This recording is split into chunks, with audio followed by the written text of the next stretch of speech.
His music is saying you to the audience, but in a really beautiful way. It's like, you, I love you. Now let A. me play you some Menuju beautiful. kemerdekaan Indonesia. 1. Menyerah Jepang kepada sekutu pada Perang Dunia II. Terjadi sebuah peristiwa penting, yaitu Jepang menyerah kepada sekutu. Peristiwa Jepang menyerah tanpa syarat kepada sekutu diawali dengan serangan 2 bom atom Little Boy yang dijatuhkan di Hiroshima dan Nagasaki pada tanggal 9 Agustus 1945, membuat pemerintah Jepang melihat bahwa mereka tidak bisa lagi menghindari dari kekalahan lawan sekutu.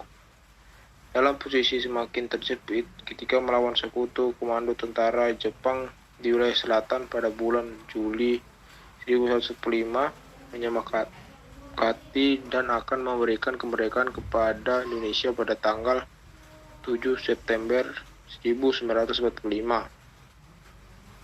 Jenderal Terauchi menyetujui pembentukan PPKI yang tugasnya yang melanjutkan pekerjaan BPUPKI. 2. Penjemputan paksa ke Rengas Dengklok.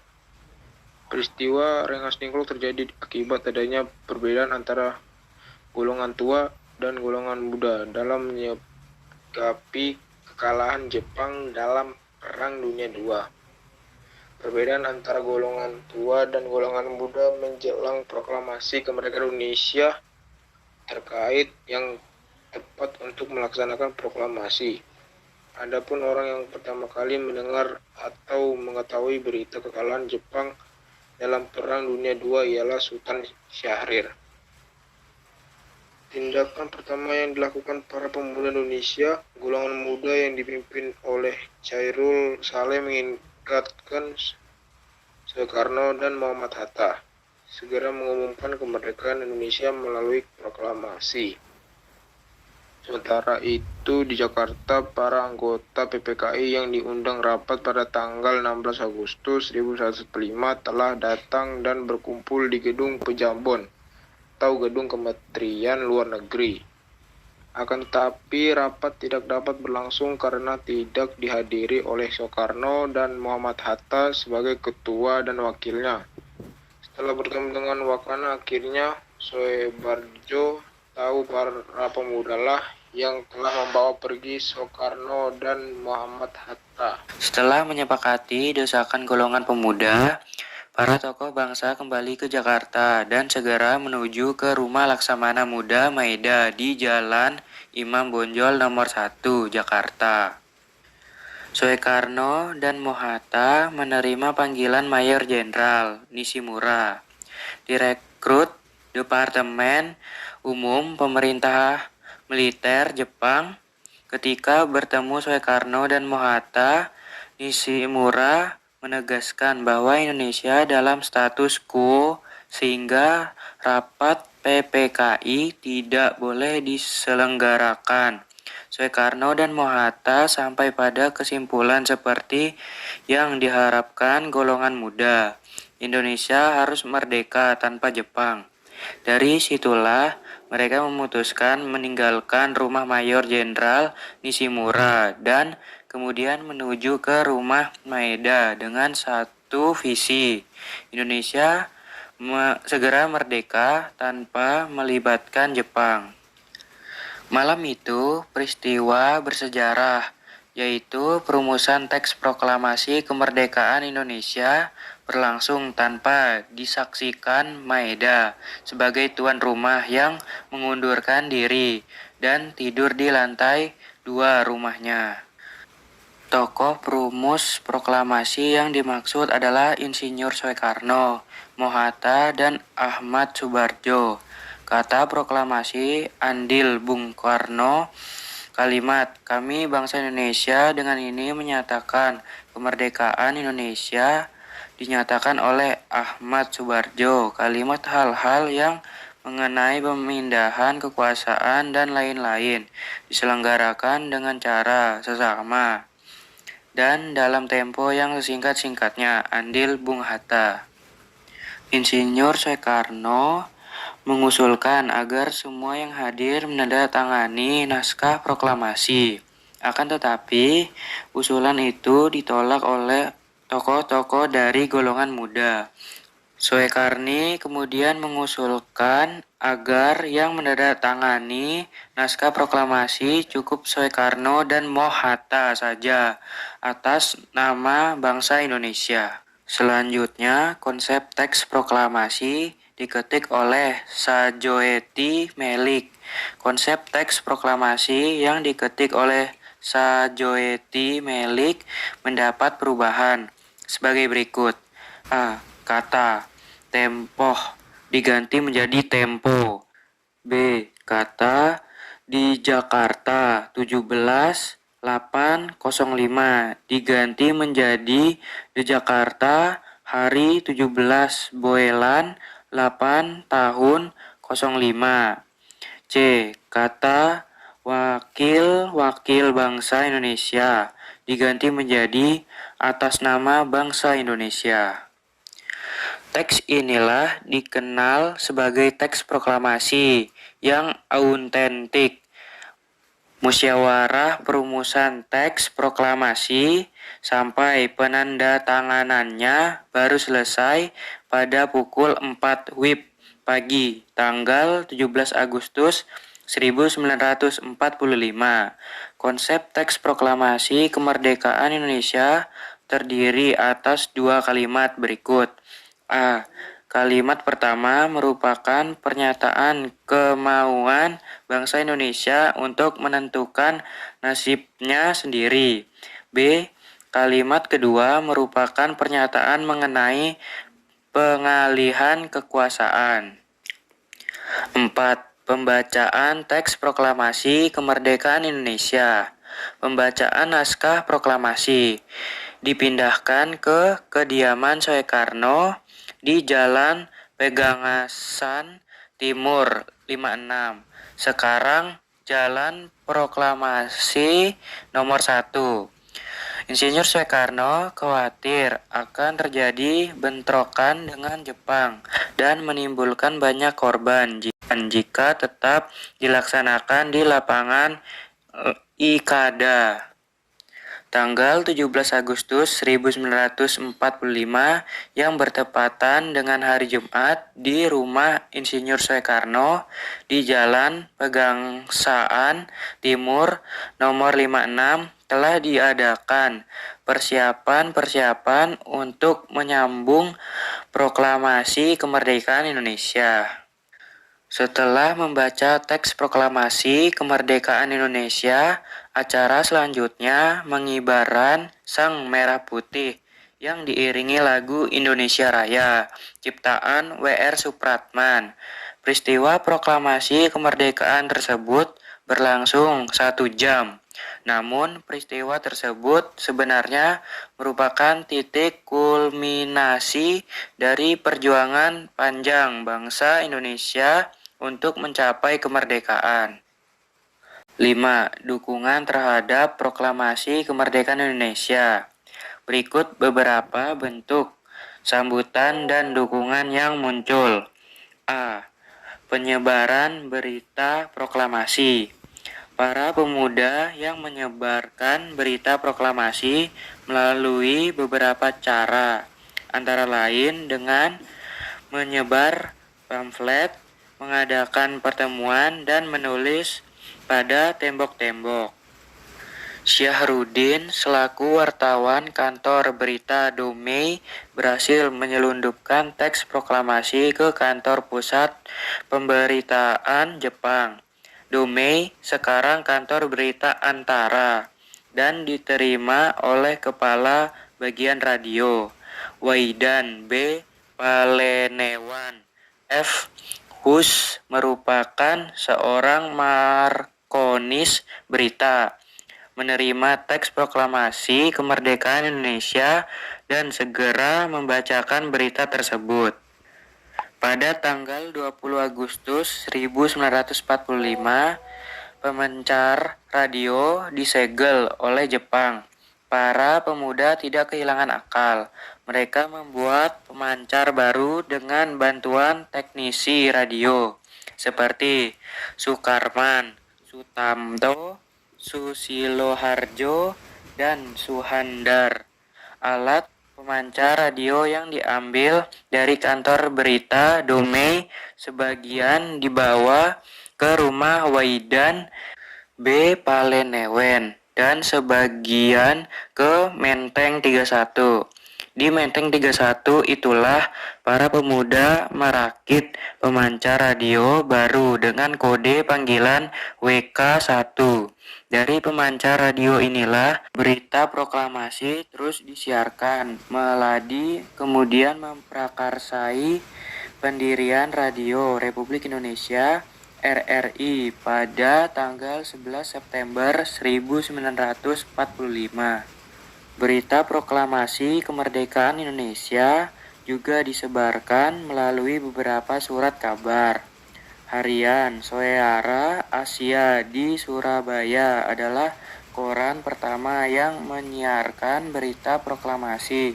Pihak pemerintahan Republik Indonesia juga menugaskan kepada para gubernur yang telah dilantik pada tanggal 2 September 1945 untuk segera kembali ke tempat tugasnya guna menyebarluaskan berita proklamasi kemerdekaan Indonesia di wilayahnya. B. Pernyataan dukungan Sri Sultan Hamengkubuwono IX.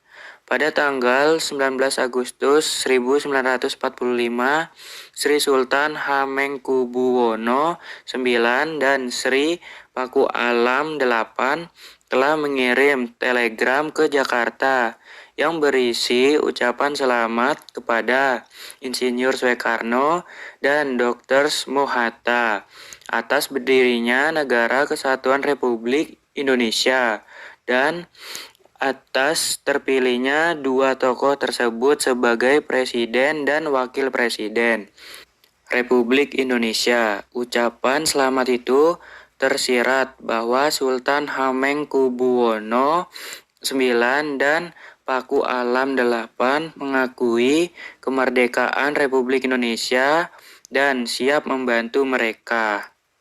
Sri Sultan Hamengkubuwono IX dan Sri Paku Alam VIII pada tanggal 5 September 1945 mengeluarkan amanatnya kembali yang isinya sebagai berikut. 1.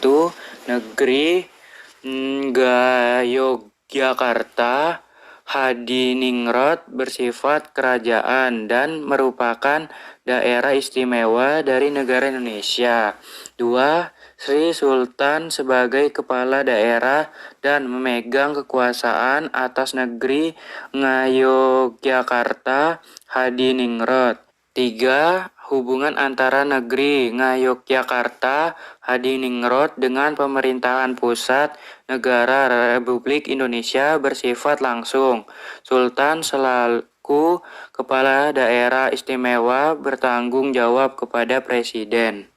C. Rapat raksasa di lapangan Ikada 19 September 1945.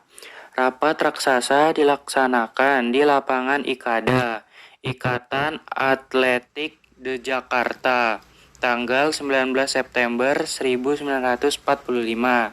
Sekitar 200.000 orang hadir dalam pertemuan tersebut. Makna rapat raksasa di lapangan Ikada bagi bangsa Indonesia sebagai berikut. 1. Menanamkan kepercayaan diri bahwa rakyat Indonesia mampu mengubah nasib dengan kekuatan sendiri. 2. Rakyat mendukung pemerintahan yang baru terbentuk. 3. Rapat tersebut berhasil mempertemukan pemerintahan Republik Indonesia dengan rakyatnya. 4. Rapat tersebut merupakan perwujudan kewibawaan pemerintah Republik Indonesia terhadap rakyat. D. Insiden bendera di Hotel Yamato, Hotel Orange. Insiden ini terjadi pada tanggal 19 September 1945 ketika orang-orang Belanda bekas tawanan Jepang menduduki Hotel Yamato dengan dibantu segerombolan pasukan sekutu. Orang-orang Belanda tersebut mengibarkan bendera mereka di puncak Hotel Yamato.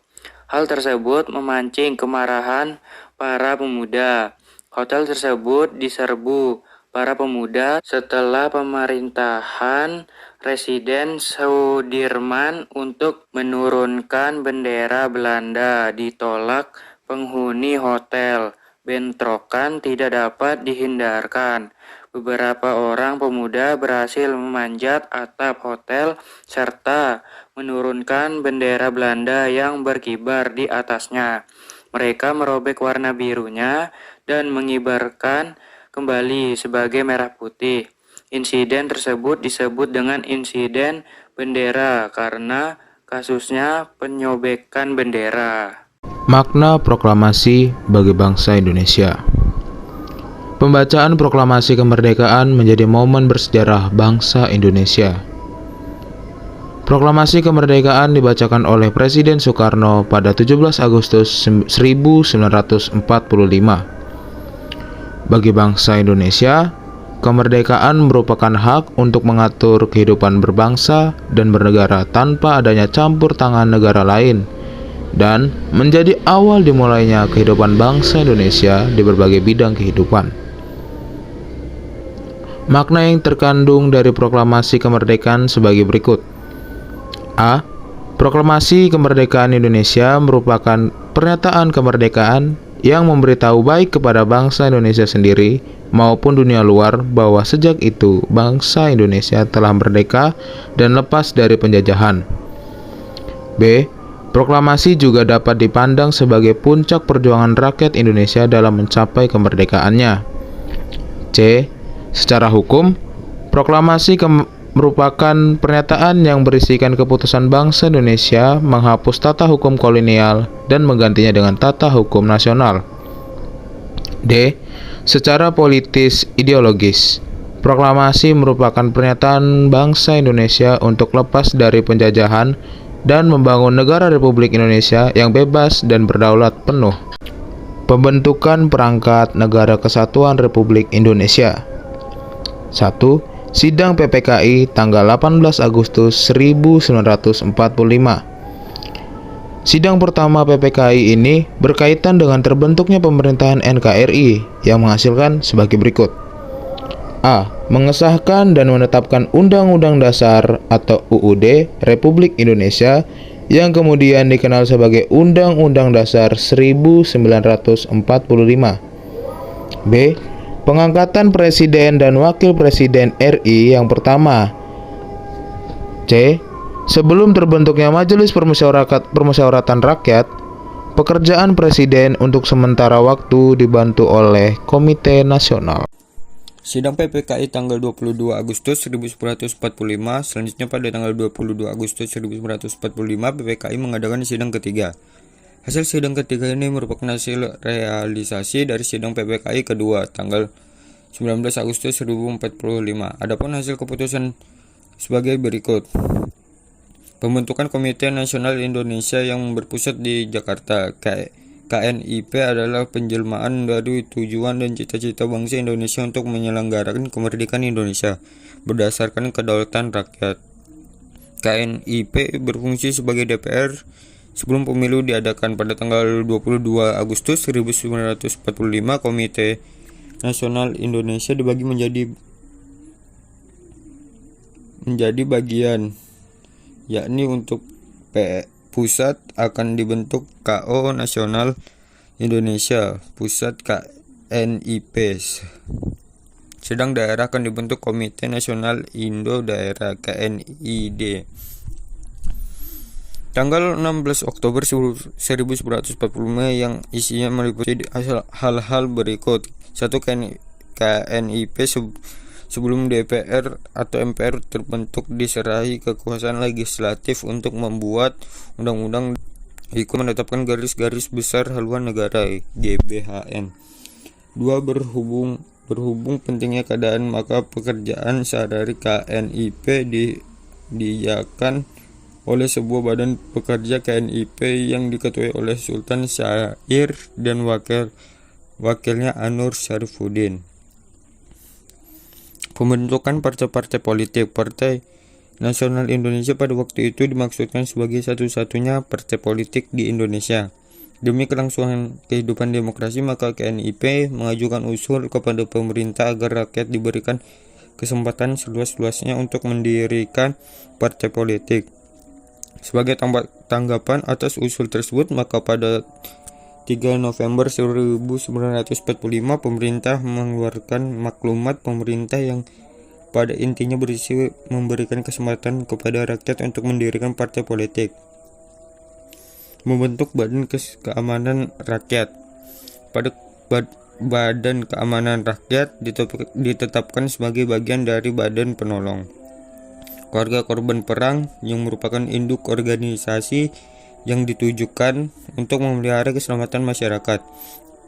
BKR tugasnya sebagai penjaga keamanan umum di daerah-daerah di bawah koordinasi KNI daerah, sekalipun BKR itu bukan tentara. Dalam bulan pertama sesudah proklamasi, mereka yang melopori, mendorong dan memutar roda revolusi dengan melakukan perebutan kekuasaan. Sidang PPKI tanggal 18 Agustus 1945.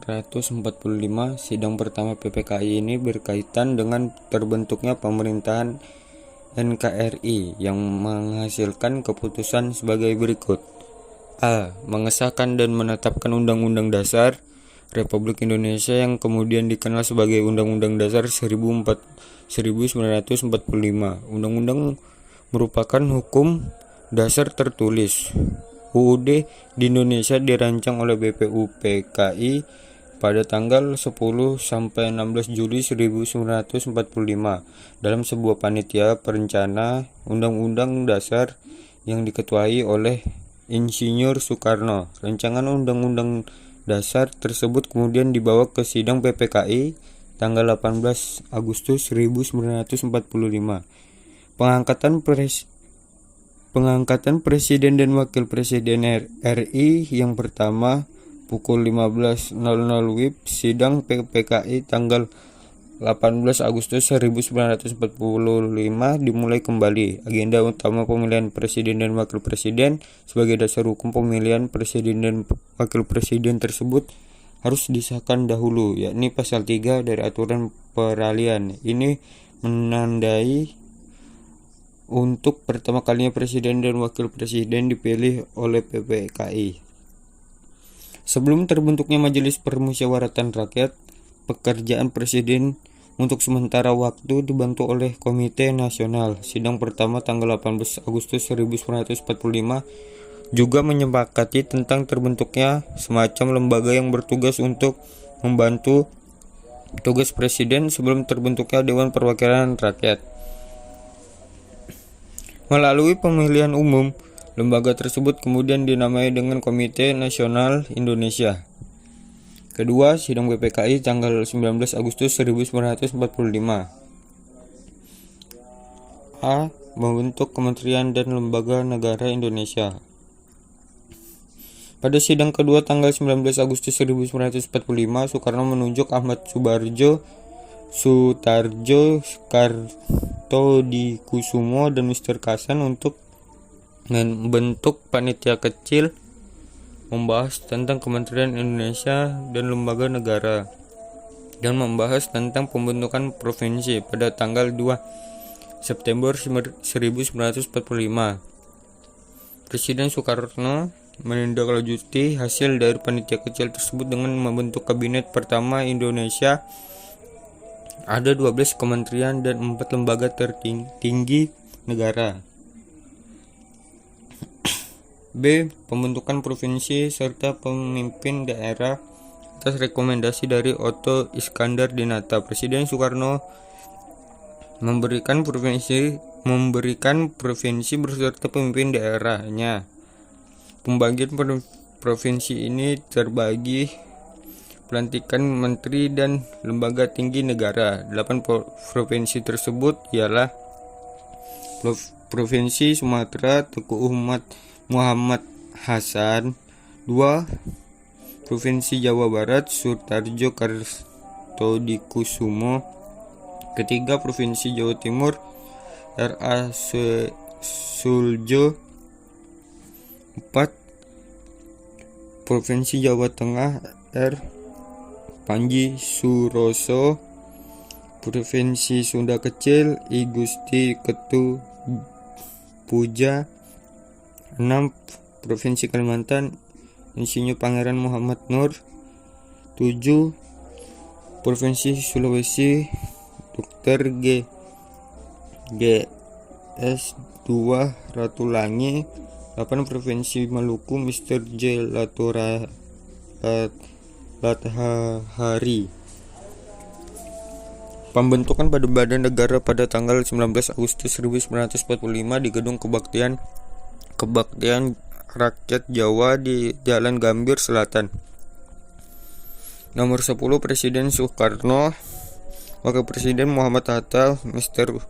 Surtono, Suwirno, Oto Iskandar Dinata, Soekarjo, Gerjo Parnoto, Dr. Buntaran berkumpul untuk membahas kembali tentang KNI yang terdiri atas KNI Pusat dan KNI Daerah. Selain itu mereka juga membahas tentang keanggotaan KNIP. C. Tokoh proklamator dan tokoh lainnya sekitar proklamasi. 1. Insinyur Soekarno. Lahir di Surabaya, Jawa Timur pada tanggal 6 Juni 1901. Pada tahun 1927, Bung Karno beserta kawan-kawannya mendirikan PNI. Oleh karena perjuangannya, ia seringkali keluar masuk penjara. Setelah melalui perjuangan yang cukup panjang, Bung Karno dan Bung Hatta memproklamasikan kemerdekaan Republik Indonesia pada 17 Agustus 1945. Bung Karno wafat pada tanggal 21 Juni 1970 dan dimakamkan di Blitar. 2. Dr. Andes Muhammad Hatta merupakan negarawan dan ekonom Indonesia yang menjabat sebagai Wakil Presiden Indonesia pertama. Ia menjabat Perdana Menteri dalam Kabinet Hatta I, II, dan RIS. Bung Hatta meninggal pada tanggal 15 Maret 1980 dan dimakamkan di Pemakaman Umum Tanah Kusir, Jakarta. 3. Ahmad Subarjo, lahir di Karawang, Jawa Barat pada tanggal 23 Maret 1886. Ia merupakan Menteri Luar Negeri Indonesia pertama. Ia juga berperan dalam penyusunan teks proklamasi bersama Bung Karno dan Bung Hatta. Wafat di Rumah Sakit Pertamina pada tahun 1978. 4. Soekarni Kartodiwirjo, lahir di Blitar pada tahun 1916. Ia adalah aktivis militan yang pantang berkompromi. Semasa kependudukan Jepang, Soekarni pernah menjadi pemimpin gerakan muda yang berpusat di Asrama Pemuda Angkatan Baru atau Kelompok Menteng 31 karena markasnya berada di dalam Menteng Raya nomor 31 Jakarta. Soekarni merupakan pelopor penjemputan paksa Soekarno dan Muhammad Hatta ke Rengas Dengklok. 5. Burhanuddin Muhammadiyah. Sejak usia muda sangat tertarik dengan jurnalistik. Ia banyak belajar tentang dunia kewartawanan dari pribadi Dawes Dekker.